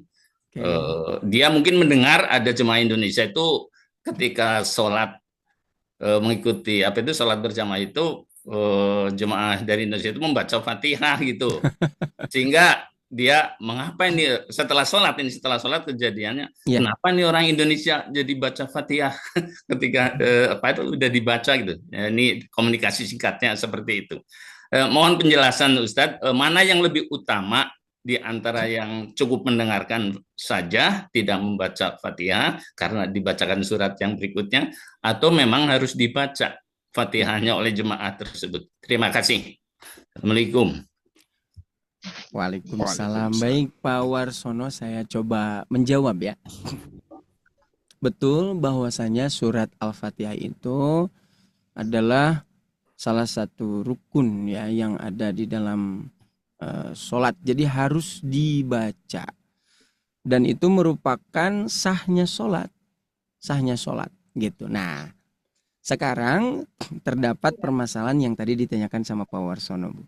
Ya, terkait dengan sholat, nanti kan ada dua. Ada yang disebut dengan sholat jahar, ada yang disebut dengan sholat sir. Nah, otomatis kalau sholat sir, berarti kewajibannya itu adalah baca sendiri-sendiri. Iya. Nah, sekarang permasalahannya yaitu ketika dibaca jahar. Begitu. Itu langsung oleh Al-Quran disebutkannya itu, Pak. Langsung. Di dalam Quran itu disebutkan, apabila dibacakan Al-Quran, pastami'u lahu wa ansitu, begitu. Ya. Gitu kan? Jelas langsung dalam Qurannya juga. Jadi ketika dibacakan Al-Quran, contoh misalkan, permasalahan gini, seperti halnya kan sebelum membaca Al-Fatihah itu, membaca iftitah dulu. Nah, bagaimana nih kalau misalkan kasusnya begini? Jadi si makmum itu masih membaca iftitah. Kemudian imam sudah membaca bismillah. Maka pada saat itu juga makmumnya harus memperhatikan. Meskipun membaca iftitahnya belum beres. Kenapa? Karena membaca iftitah itu hukumnya sunat. Sementara memperhatikan bacaan imam itu hukumnya wajib. Makanya kan dalam ayatnya juga pakai fi'il amr, fastami'u lahu wa ansitu. Perhatikan, demikian pula ansitu, diam. Dalam ayatnya juga disebutnya istami, bukan pasma, bukan sami'a tapi istama'a. Beda sami'a dengan istama'a. Kalau sami'a hanya sekedar mendengar, tapi kalau istama'a harus memperhatikan. Seperti halnya orang yang mendengarkan disebutnya mustami. Mustami itu lebih daripada mendengar. Yaitu memperhatikan. Oleh karena itu, bacaan imam itu dengan ayat tersebut jelas. Maka harus memperhatikan bacaan imam secara keseluruhan. Jika misalkan rokaat ketiga, rokaat keempat, maka silakan untuk dibaca masing-masing. Kenapa? Karena kan tidak ada bacaan dari imamnya juga. Artinya mau memperhatikan apa? Karena tidak ada bacaan jahar. Selama ada bacaan jahar yang terdengar, Quran mengatakan idza quri'al Quran, apabila Al-Quran dibacakan, fastami'u wa ansitu, maka perhatikan dan diamlah. Oke. Nah, terkait dengan perbedaan pendapat seperti halnya tadi ya, Pak Warsono ya, gitu. Kita sudah jelas dengan dalil ini, dengan penjelasan ini, maka makmum harus memperhatikan bacaan imam. Adapun mereka yang berbeda pendapat, mereka memiliki alasan tersendiri. Sementara dengan keterangan ini jelas, orang harus memperhatikan apa yang dibacanya. Begitu barangkali Pak Warsono. Ya, terima kasih. Sama-sama. Masya Allah. Barakallah. Syukran Ustaz. Alhamdulillah ya. Saya mau tanya dulu kepada Ustaz, ini kira-kira waktu ada jadwal lagi nggak Ustaz? Udah ini. Jadwal Jumat saudari. Oh Jumat ya, oke ya. Siap. Oke siap, kita maksimalkan ya. Langsung ke Dago. Oh gitu, Masya Allah tuh Bu ya. Ke Dago lumayan, kalau di Bandung jauh sekali. Kita langsung saja biar tidak panjang ya. Oke, baik, silakan. sekarang saya akan berikan kesempatan kepada ayah bunda yang ada di kolom komentar. Nah ini ya, kita akan coba bacakan Ustaz.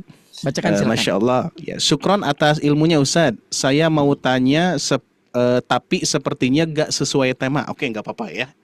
Aman setia insya Allah ya. Aman. Saya mau tanya, apa hukumnya memberi hadiah lebaran ke guru atas nama murid-murid, bukan atas nama pribadi?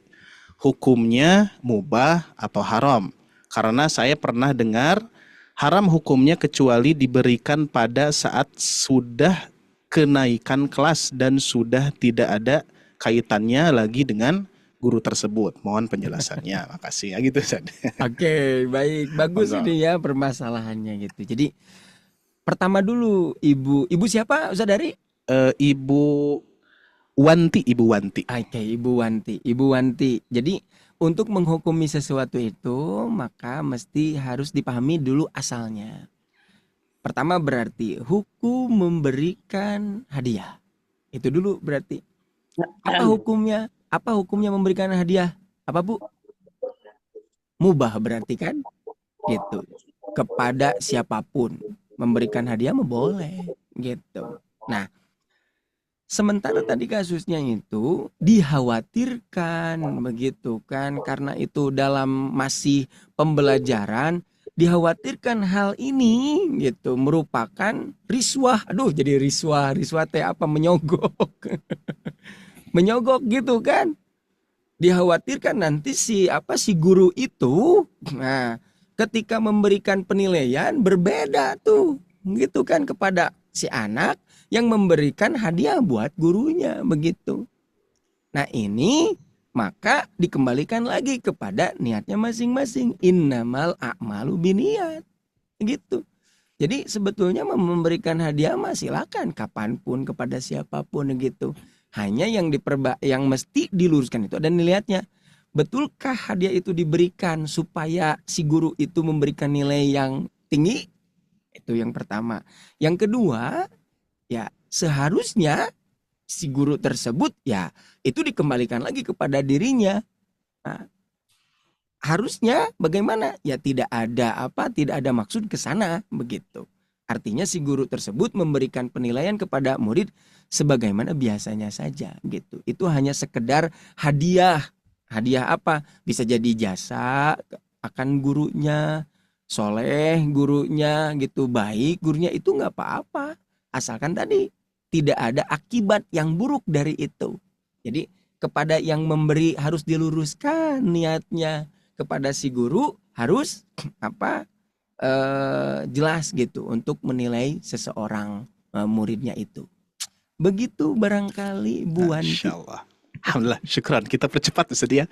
Oke, berikutnya kita maksimalkan dulu di kolom chat biar terkondisikan ya Bapak Ibu sekalian. Kalau misalkan bertanya suara biasanya ada diskusi berjalan ya. Kita langsung saja.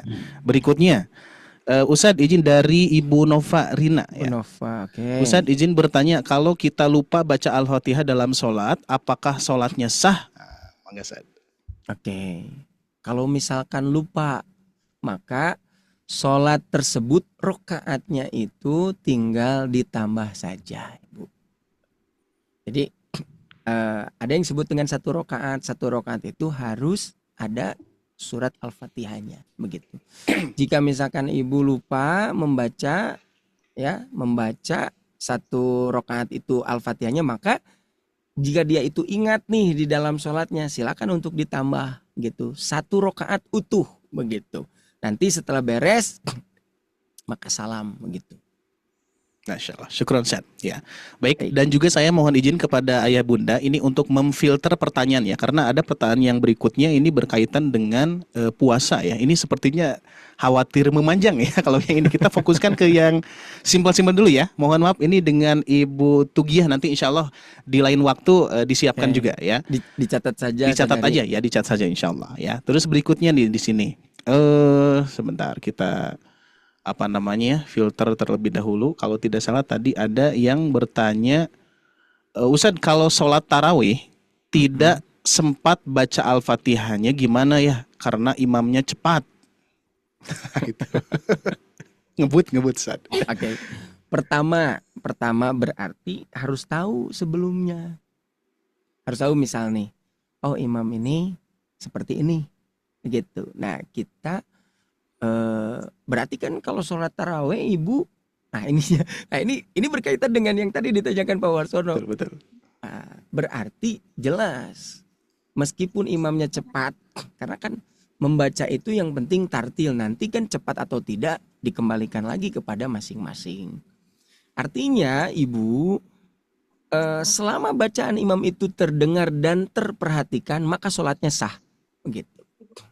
Yang kedua, jika bacaan imam tersebut tidak menjadikan Ibu khusyuk, ya jangan ikut dengan imam tersebut begitu. Silakan saja misalkan sholat sendirian atau cari masjid yang lain apabila tidak menjadikan khusyuk. Sama kasusnya seperti halnya kita misalkannya sholat berjamaah dengan yang lain yang baru kita kenal, ternyata yang lain jadi imam, sholatnya sholat duhur begitu. Rokaat pertama misalkan cepat tuh bacanya sir lagi gitu kan. Nah itu boleh Ibu memisahkan diri, silakan. Karena itu menjadi bermasalah dengan sholatnya gitu.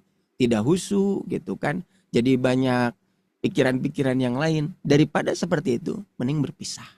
Begitu. Baik, itu mungkin. Insyaallah. Oke, alhamdulillah ya. Baik, ini masih dibanjiri pertanyaan tadi ya, luar biasa. Boleh, alhamdulillah ya. Boleh. Baik, siap. Dikarenakan waktu kita sampai jam 9.30 ya, jadi masih aman insyaallah. Kita lanjutkan yang berkaitan ya, saya akan coba filter. Jadi sekali lagi mohon maaf juga kepada ayah bunda, apabila ada mikrofon yang bocor nanti admin akan memute-kan ya. Jadi tidak usah, loh kok saya di-mute-kan itu ya, enggak apa-apa. Ini untuk mengkondisikan biar lebih kondisional. Berikutnya, mohon Ustadz penjelasan dari ibu atau bapak ya? Ibu ya. Ibu Gusni ya, Ibu Gusni Marni. Mohon Ustadz penjelasannya, katanya kalau tidak baca Al-Fatihah benar, sholatnya tidak sah. Jadi bacaan Al-Fatihahnya gak benar nih Ustadz ya. Mungkin berkaitan dengan Ustadz makhrajnya kurang. Terus tertukar huruf ataupun merubah makna ya dan lain sebagainya. Mungkin ke sana. Bagaimana Ustadz orang tua yang tidak belajar tahsin dan banyak juga yang tidak belajar tahsin, apakah itu enggak sah sholatnya? Nah, ini menarik Ustadz. Termasuk problematika saat ini Ustadz. Baik. Ya. Terkait dengan hal tersebut, nanti kan ada yang disebut dengan kiroah, yaitu membaca begitu. Nah, jadi lebih ditekankannya itu yakni kesadaran akan dirinya untuk belajar. Innallaha la yudhi'u ajral amilin. Sesungguhnya Allah tidak akan menyia-nyiakan pahala orang yang berusaha. Artinya orang yang sholat gitu kan, kemudian dia itu baca Al-Fatihahnya, tapi nggak benar tuh, Allah hargai, tetap Allah hargai. Tetapi akan berbeda nilainya dengan orang yang membaca di dalam sholat, membaca surat Al-Fatihah secara tartil, mohorijul hurufnya jelas. Bahkan dia itu akan berbeda jika memahaminya. Artinya Bapak Ibu sekalian, sholat yang dilakukan oleh orang, meskipun itu sholat duhur sama sholat duhurnya, tapi nilai pahalanya itu pasti berbeda. Berbeda dari segi apa? Tadi bisa jadi dari segi bacaannya, bisa jadi dari segi pemahamannya, bisa jadi dari segi kaifiatnya, kehusuannya. Dan kita dituntut untuk senantiasa belajar untuk memperbaiki akan sholat kita, bacaannya, pemahamannya, kaifiatnya, dan yang lain-lainnya. Jadi tidak bisa untuk menentukan bahwa apabila bacaannya itu kurang benar, itu tidak sah, tidak bisa gitu. Allah Subhanahu wa taala menghargai seperti itu. Begitu mungkin.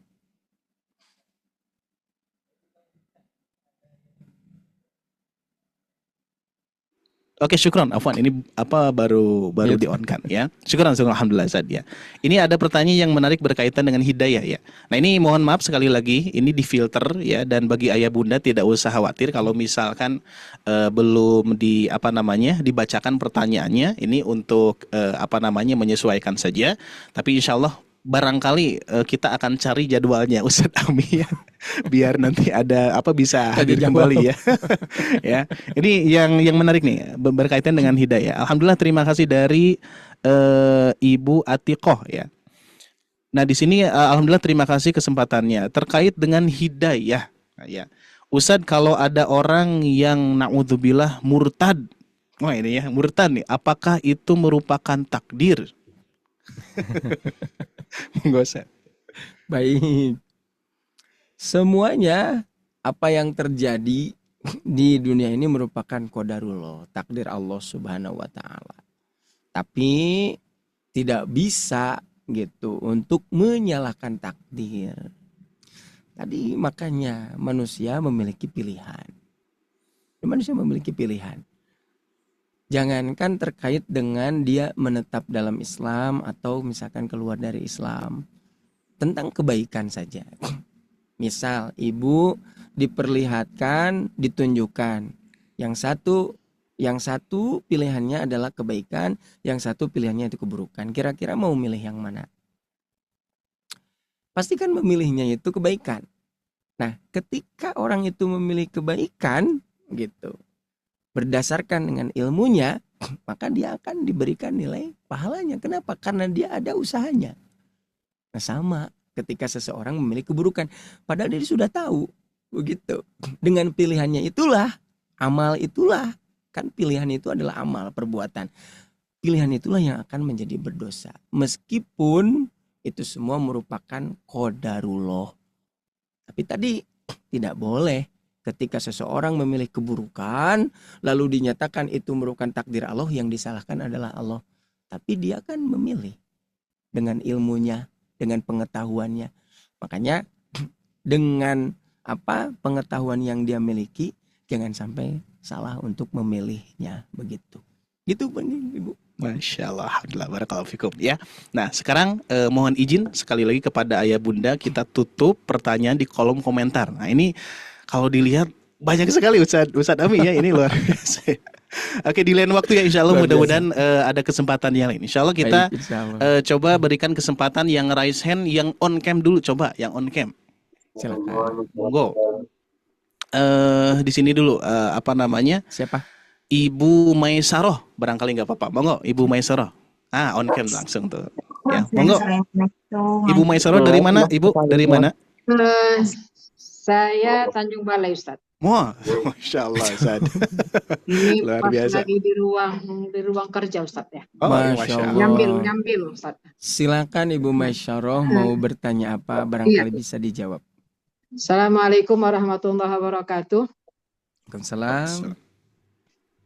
Pertama, syukron untuk Ustadz. Saya terus terang aja pencerahan yang luar biasa untuk Alhamdulillah Ibu Maisyarah. ya mudah-mudahan seluruh yang hadir saat ini menjadi bahan renungan lah. Apalagi seperti Benar. kami yang perempuan sebagai seorang ibu. Sedikit Ustadz, tadi mengenai hidayah. Saya sangat-sangat berterima kasih banyak ini dengan penjelasan pada hari ini. Tapi yang jelaskan Ustadz ini kondisi masyarakat pada hari ini untuk hidayah fitriyah aja terkadang ini mungkin banyak yang tidak tahu bahwa itu adalah hidayah. Contohnya saya katakan demikian apa? Anak menangis, sekarang mamanya marah gitu kan. Ini nangis saja gitu kan. Nah, itu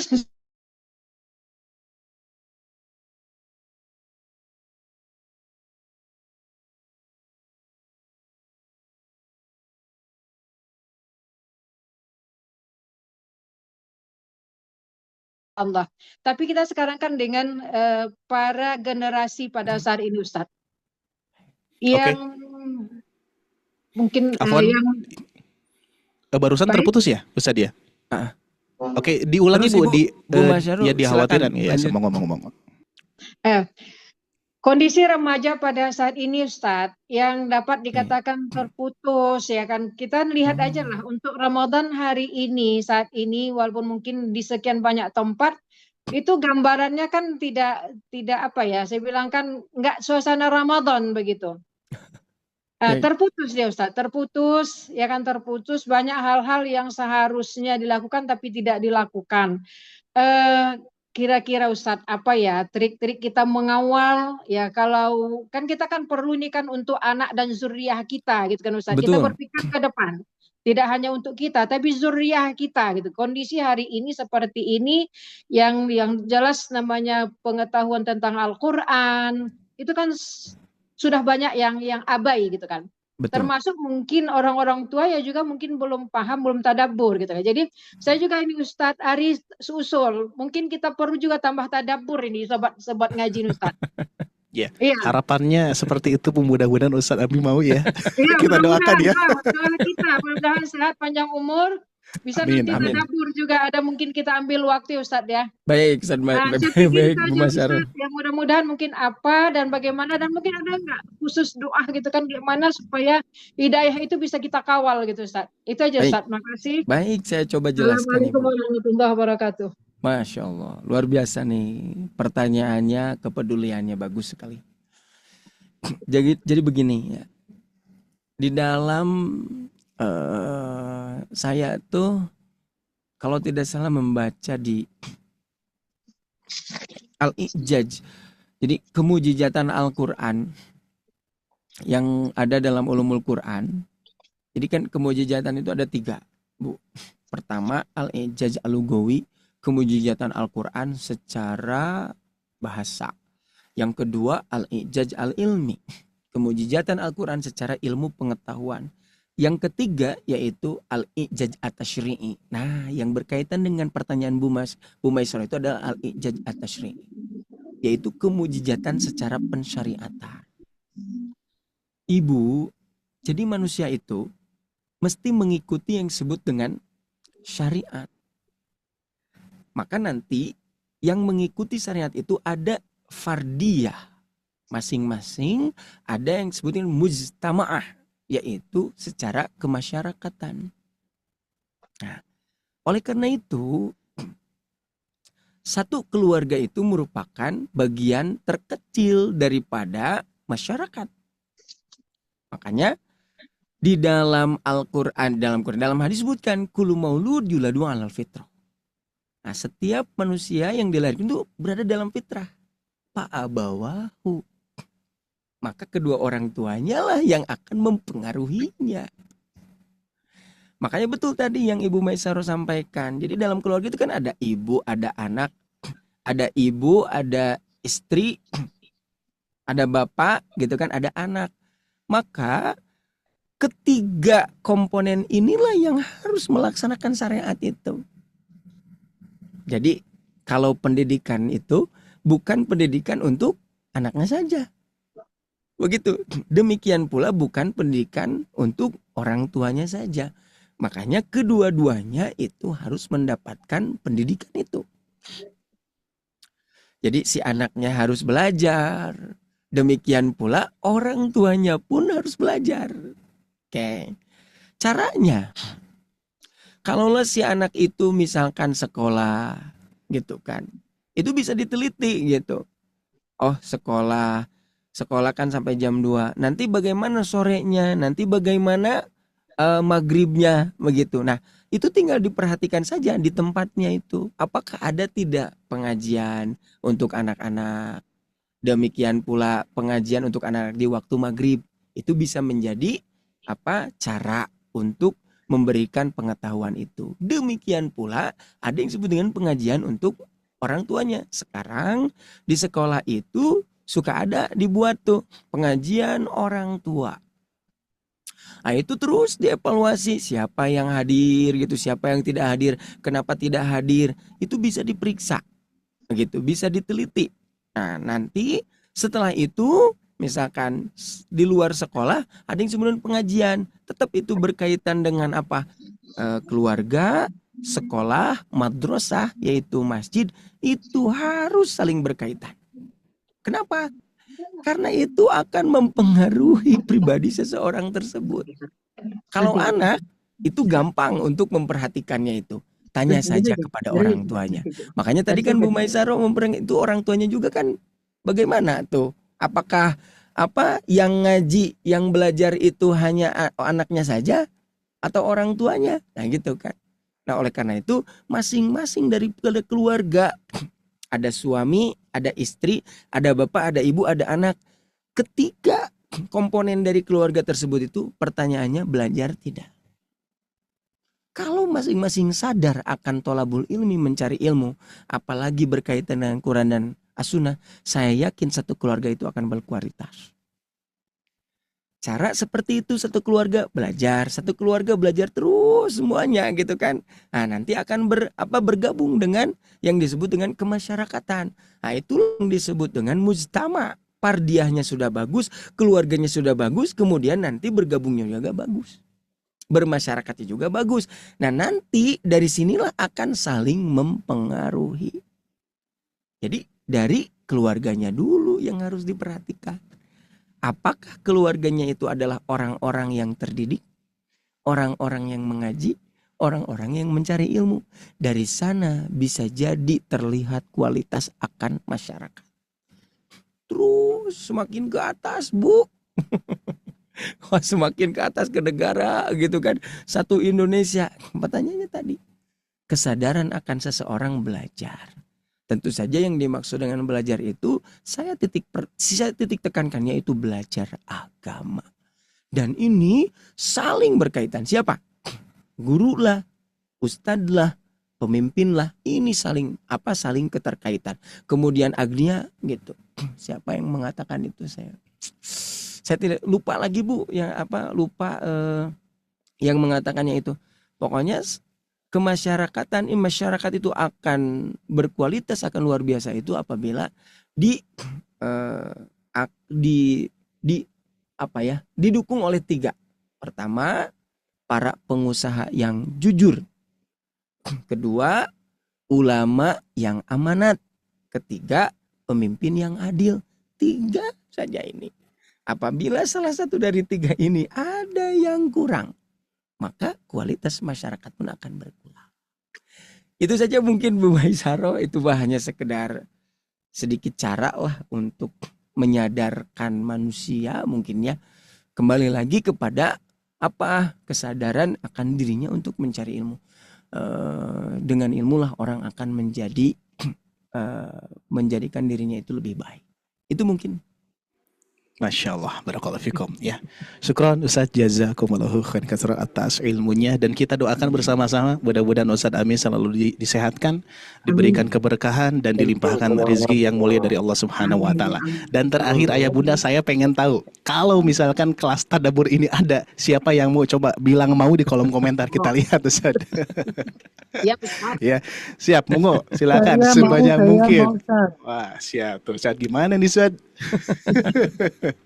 Masya Allah ya. Alhamdulillah ya. Yuk silakan terus Ayah Bunda sebanyak mungkin. Wah, ini sepertinya 226 orang Ustaz yang tetap apa? Alhamdulillah ya. Baik Bapak Ibu sekalian, Masya Allah ya. Syukron atas antusiasnya, dan memang sangat luar biasa pertemuan pada pagi hari ini ya. Hati kita luar biasa berdebar-debar yang tentunya renungan ya untuk kita semua.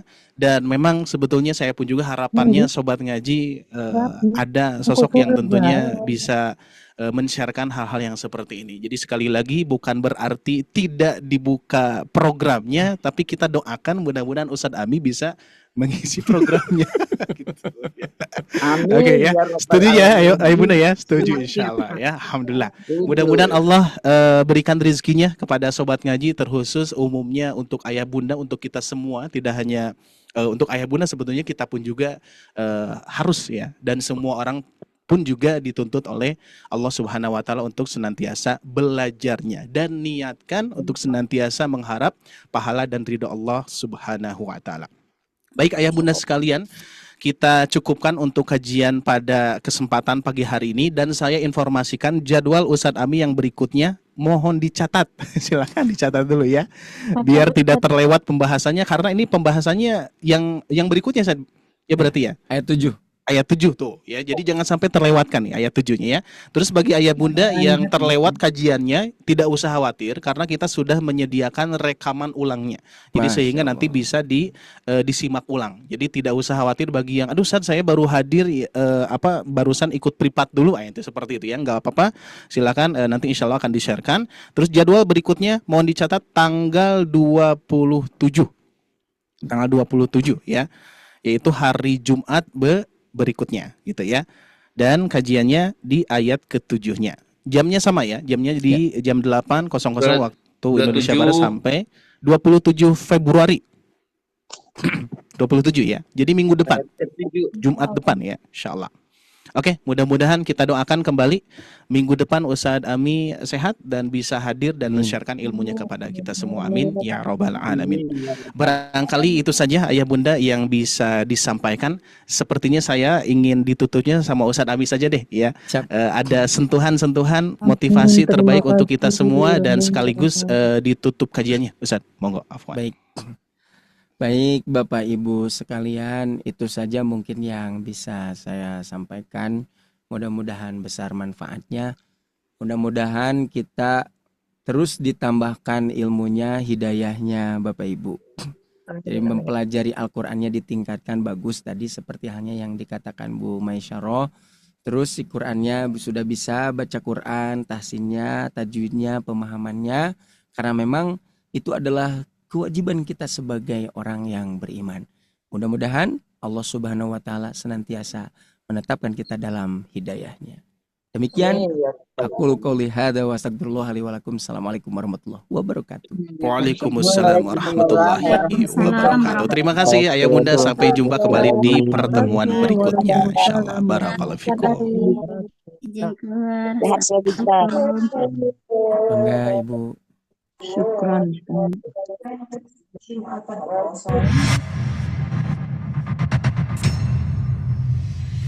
Assalamualaikum warahmatullahi wabarakatuh.